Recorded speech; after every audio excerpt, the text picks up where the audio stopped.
Good afternoon, my dudes. It is Wednesday and means it is time for your buyer's guide. As I've said, I've got some stuff that's very extra special and nice, which I'm actually going to postpone a little bit into some like how to do maintenance and what the differences between, certain pieces of technology and stuff. Have done all of the prep for that, so we'll be rolling that out from next week. But for this week, what we're going to do is just do our little traditional top 10 and give you the 10 best deals from the current New Year, New You deals. Starting off at number 10, it's this little 30-watt mini UPS for your routers and your ONT. You can put all of them onto this, and then it should be able to run it quite comfortably. This one has a 30-watt discharge, so it's got, a little bit more power pushing, as it were, that it can just discharge more, so it will run stuff for longer and bigger, heavier stuff for longer. It's got front USB as well. I did the review on the baby brother of this. They're pretty much exactly the same. So if you do want to check it out before you buy, just head over to Evetech YouTube. At number 9 is the Hermes E3 RGB. I absolutely love these. They are incredibly good bang for buck. On the 60% size, this thing is like kind of fail-proof. Everything you need is on the keyboard. You don't need any software at all. And for instance, you can swap your WASD with your arrow keys, as you can see over there. So it's got like really good functions and stuff built in. I'd have done a full review over here if you need to see more once again, because I've got your back, Jack. At number 8, it's this R.A.T wireless, and this particular unit, I have to say, is incredibly well spec'd for what it is. It's got not the best sensor ever in the history of man, but it's good enough. But combined with everything else, with the customization and stuff, a lot of people just like the R.A.T shape and the customization, which I completely understand. I have a mate and everything who's, sworn by this for basically half of his life. And it's very difficult to get off of it when you are used to that sort of level of customization. But now you can just get it lighter and with a wireless mode, which just makes a huge amount of sense to me. And they're saying 300 hours worth of battery life. So charge it once, use it for a month. At number 7 is a Deepcool AK400. These are just so good bang for buck. Yes, this is the white edition, which might not be for everybody, but $500, it's legitimately insane. I would say you're looking at about a 180 watt limit on this. It's rated until 220, which is going to be depending on the chip and that's own internal heat spreader. But as a default baseline, 170 watt is going to be pretty comfortable. So that's in line with like 13600Ks and 7900Xs even. This will actually run them pretty much at full chat at about 80 degrees. If you want to get obviously a little bit better on those, but if you're just on like something that's like a mid-range chip, even a past gen like 120 watt or something, and you strap it to this, it's going to stay sub 70 degrees pretty much all day, every day.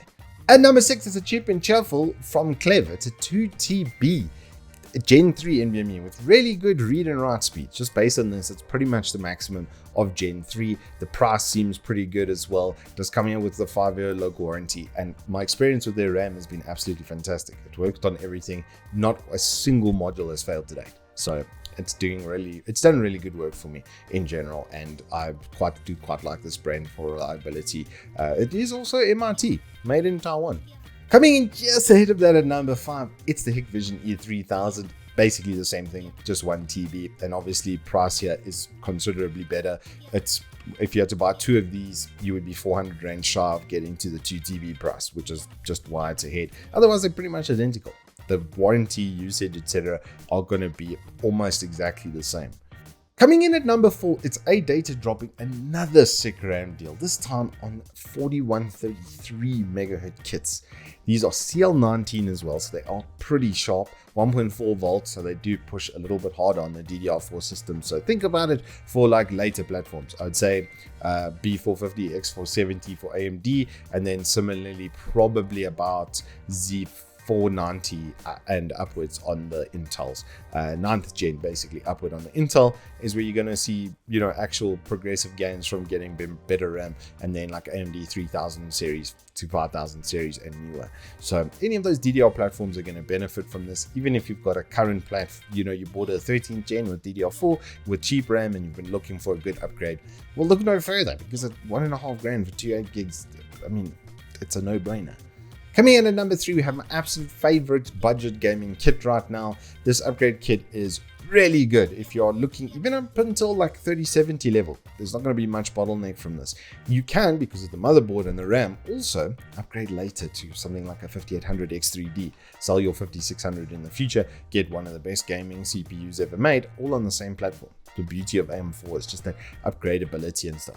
But even as a base platform, if you are spending similarly on your graphics card, then this is going to be a good matchup for them. Don't forget about that golden ratio: 35% for the upgrade kit, 35% for your graphics card, and 30% for the rest of your components. So if it falls into your budget pool, as it were, on that sliding scale, then look no further than this. You might also want it, I wouldn't get it with 64 gig RAM as it is selected over here. You might want to look at 32, especially if you're going to be using it for streaming and stuff. The 5600 might also be a little bit underwhelming for that, so just be aware.